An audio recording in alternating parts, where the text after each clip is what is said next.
Halo Sobat Cetu, balik lagi bersama saya Ihau di channel kesayangan kalian. Kali ini kita bakal membahas sebuah alur film yang telah di-request dari Bang Ilham Robi Maulana. Film apakah yang dimaksud? Kita langsung saja ke alur cerita film Fast and the Furious. Tapi sebelum itu, passwordnya dulu, nyentang.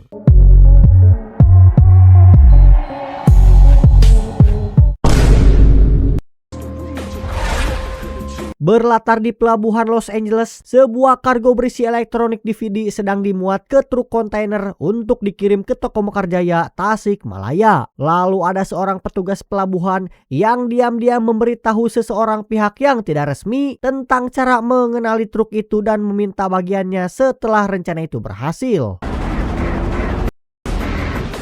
Saat truk pengangkut DVD melintas di jalan tol pada malam hari, sekelompok penjahat muncul dengan 3 mobil Honda Civic yang telah dimodifikasi. Mereka pun mengatur posisi untuk mengelilingi truk, lalu salah satu mencoba menembus kaca truk dengan busur panah untuk menyerang sopir, dan sehingga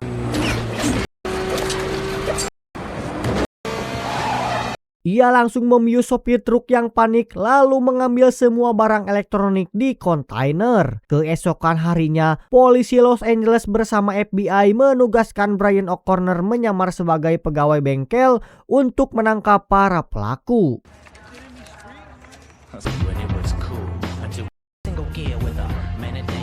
Brian memulai penyelidikannya di sebuah warung yang tidak lain adalah warung milik mamang saya, yakni Mamang Dominic. Berpura-pura memesan nasi padang yang dilayani oleh Mia, adik dari pembalap jalanan terkenal yang tak lain adalah Mamang Dominic. Saat sarapan, anggota geng Dominic yakni Vincent, Leon, Jesse, dan pacar Dominic, Letty, datang. Vince diam-diam memperhatikan Brian yang sedang menggombal pada Mia, di mana ia merasa emosi dibuatnya. Vince. No. Vince menantang Brian untuk berkelahi, tapi Dominic berhasil memisahkan mereka dan memperingatkan Brian untuk tidak kembali ke warungnya. Brian kemudian pergi ke toko suku cadangnya, meminta bosnya Harry memasang sistem nitro di mobil X-Lip miliknya. Ia memodifikasi mobilnya untuk ikut balapan ilegal, berharap bisa menemukan petunjuk tentang para perampok.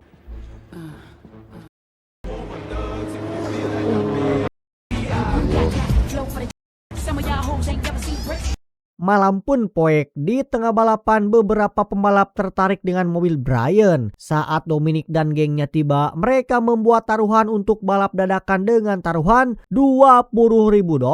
$20.000 ini ya, bukan rupiah. Karena Brian tak punya uang, ia terpaksa mempertaruhkan mobilnya itu.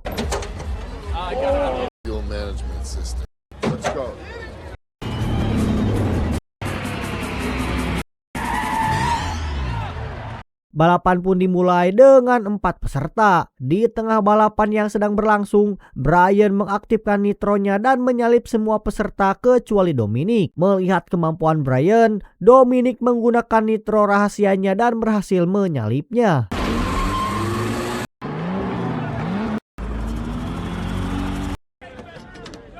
Setelah balapan selesai, Leon yang memantau jalan memberitahukan bahwa polisi telah datang. Para pembalap langsung berhamburan melarikan diri. Dominic dengan teknik koplingnya berhasil kabur, menyembunyikan mobilnya di sebuah gedung, lalu berjalan kaki untuk menghindari ke jalan polisi. Akan tetapi dan ya, polisi langsung mengenali Dominic, membuatnya lari ke sebuah gang sempit sampai Brian datang tepat waktu dan memberinya tumpangan. Saat melewati Little Saigon, mereka tiba-tiba dihentikan oleh geng saingan Dominic, dipimpin Johnny dan sepupunya Lance. Johnny menegur Dominic karena memasuki wilayahnya tanpa izin, dan Dominic mengaku tak sengaja karena dikejar polisi. Beres ngebacot, Johnny dan gengnya pun pergi, tapi kemudian menembak ke mobil Brian hingga meledak sebagai peringatan.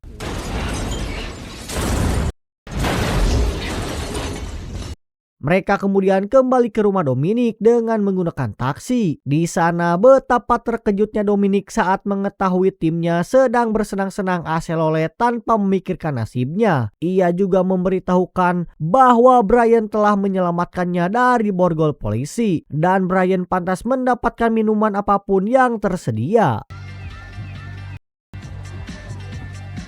Dominic tetap memperingatkan Brian bahwa ia masih berhutang satu mobil. Keesokan harinya, saat hendak ke bengkel, Brian ditangkap oleh Sersan Tanner dan dibawa ke markas untuk diberi pengarahan tentang petunjuk 3 mobil Honda Civic yang dipakai para pelaku, termasuk lampu hijau di bawah sasis dan ban merek Masimoto ZX. Atasan Brian mencurigai Dominic, tapi Brian menyangkal karena Dominic belum tentu terlibat pencurian truk.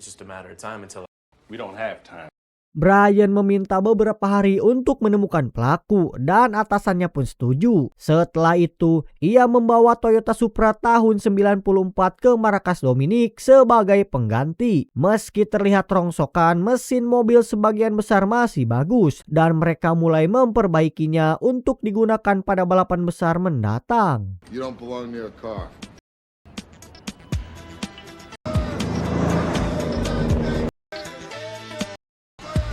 Hari demi hari, Brian semakin dekat dengan Dominic. Bahkan Dominic mulai menceritakan masa lalunya, termasuk kedekatannya dengan sang ayah karena hobi yang sama, dan mobil Dodge Charger RT 1970 dengan mesin Detroit 900 tenaga kuda. Suatu hari, saat ayah Dominic mengikuti balapan, seorang pembalap bernama Kenny Linder sengaja menyenggol mobilnya, menyebabkan kecelakaan serius yang menewaskan ayah Dominic. Seminggu kemudian, Dominic bertemu dengan Linder dan memukulnya hingga dirawat di rumah sakit. Akibat kejadian itu, Dominic seumur hidup dilarang untuk balapan di sirkuit. Sementara Linder mengalami luka yang membuatnya tidak bisa mengemudi lagi.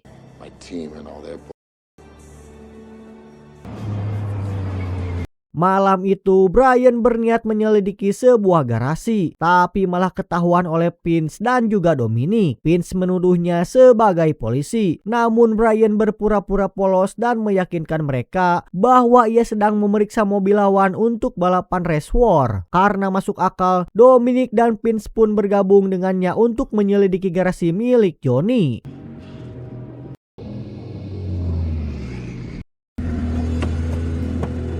Setibanya di garasi, Brian menemukan barang elektronik yang sebelumnya dicuri dan yakin geng Johnny pelakunya. Di saat yang sama, Johnny dan gengnya datang bersama Ted yang menunjukkan bahwa mesinnya hilang. Ted menjelaskan mesin ilegal sudah ditarik dari pasaran untuk mencegah kecurangan balapan race war. Mengetahui hal itu, Johnny memukul Ted untuk memaksa tahu lokasi mesin. Sementara Brian, Dominic, dan Vince bersembunyi di balik mobil mendengar percakapan mereka.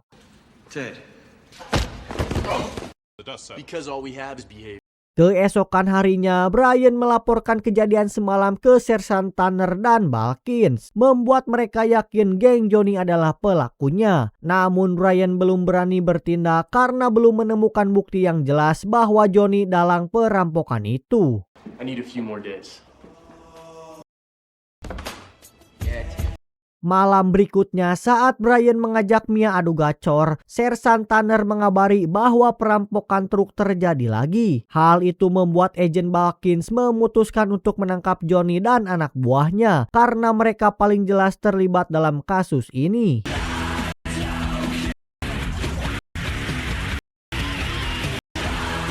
Tak lama setelah penangkapan, Johnny terbukti tidak bersalah dan barang elektronik yang dimilikinya dibelinya secara legal. Balkins, Tanner, dan Brian pun menyimpulkan bahwa Dominic adalah dalang sebenarnya. Brian diberi waktu 36 jam untuk menemukan bukti yang kuat. Jika tidak, para sopir truk akan dibekali perlindungan tambahan untuk menangkap para pelaku.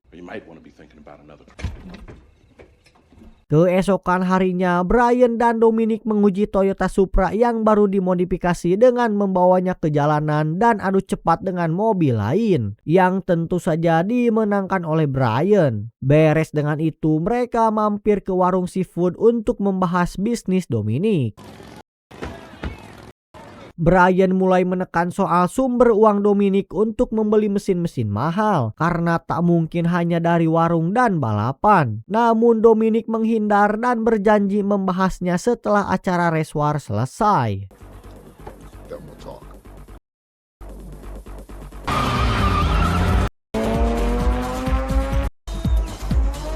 Singkat cerita, race war pun digelar. Di sana Jesse menerima tantangan Johnny untuk balap 1 lawan 1 dengan taruhan mobilnya. Meski Brian mencoba mencegah karena tahu kemampuan Johnny, Jesse tetap bersikeras untuk menantangnya.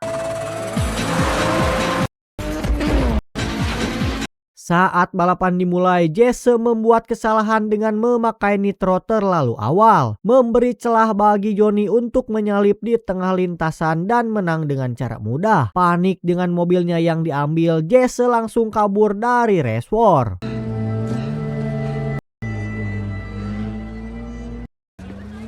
Where's Jesse going? Johnny yang memenangkan pertandingan menagih taruhan pada Dominic, tapi Dominic menolak hingga Johnny mengungkit penangkapannya oleh polisi dan menuduh Dominic memfitnahnya. Tidak terima dengan fitnahannya, Dominic membantah keras tuduhan itu sampai akhirnya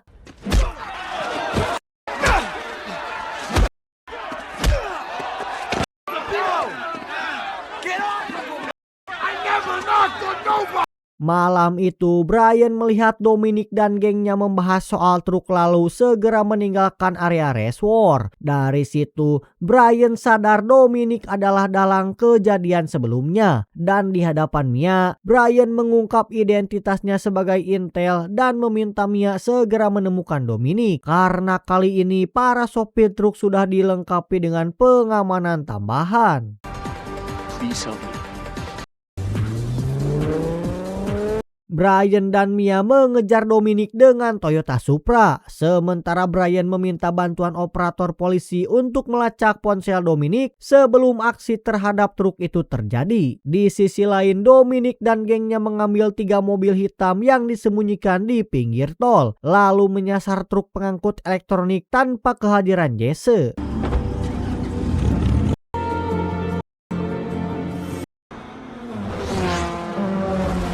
Menjelang pagi, mereka menemukan truk itu dan langsung beraksi. Saat Vince melompat mendekati truk, sopir yang sudah berjaga melepaskan tembakan hingga Vince terluka. Si sopir tersebut lalu memutuskan membawa truk sendiri dari pelabuhan karena muat-muatannya terus menjadi sasaran pembajakan.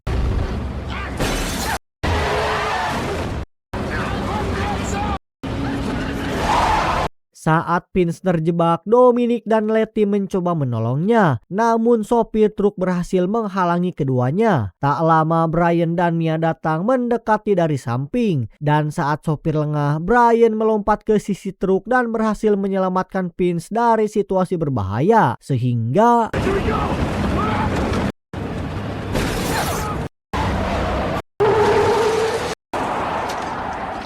setelah berhasil menyelamatkan Vince, Brian membawanya ke tempat yang aman. Dikarenakan kondisinya serius, Brian menghubungi bantuan medis dan terpaksa mengungkap jati dirinya sebagai polisi di depan Dominic. Mengetahui hal itu, Dominic marah lalu membawa Mia dan yang lainnya pergi dan meninggalkan Brian.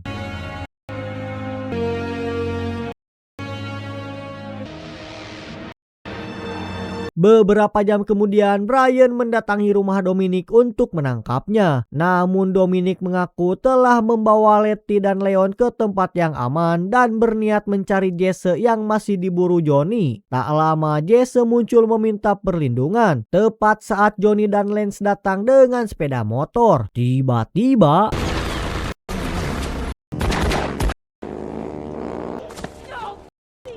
dan ya, Jesse pun ditembak dan meninggal di tempat. Dominic dan Brian segera mengejar Johnny dengan mobil masing-masing. Dalam aksi kejar-kejaran, Johnny melepaskan tembakan namun hanya mengenai kendaraan kosong. Tak lama berselang, Dominic berhasil menjatuhkan Lance ke jurang hingga terluka parah. Sementara Dominic melumpuhkan Johnny hingga terjatuh dari motornya.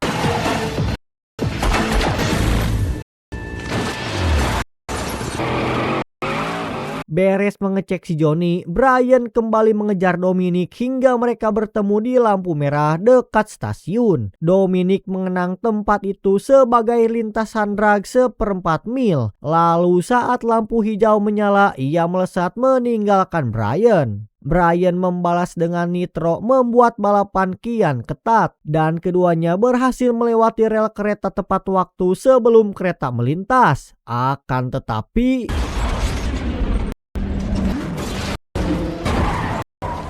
melihat Dominic terluka akibat kecelakaan, Brian mencoba menolongnya saat suara sirine polisi terdengar. Namun alih-alih menangkapnya, Brian justru menyerahkan kunci mobil sambil mengingatkan bahwa ia masih berhutang mobil dari balapan pertama mereka. Dominic langsung menerimanya dan pergi dengan mobil Brian.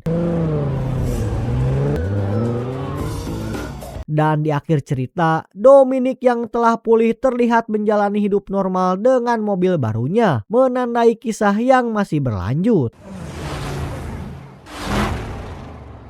Tamat ending yang sangat-sangat mendominikan. Pesan yang bisa kita ambil dari film ini adalah kepercayaan dan loyalitas lebih berharga dari kemenangan apapun. Dalam dunia yang keras dan penuh dengan pilihan abu-abu, siapapun bisa cepat tapi hanya sedikit yang setia. Keluarga bukan soal darah, melainkan siapa yang tetap berdiri di sampingmu saat segalanya dipertaruhkan. Kadang keputusan paling berani bukan mengejar hukum atau ego, tapi memilih hati dan bertanggung jawab atas pilihanmu sendiri. Saya Ihau mewakili tim yang bertugas mohon pamit undur diri. Sampai jumpa di alur cerita selanjutnya. Bye bye.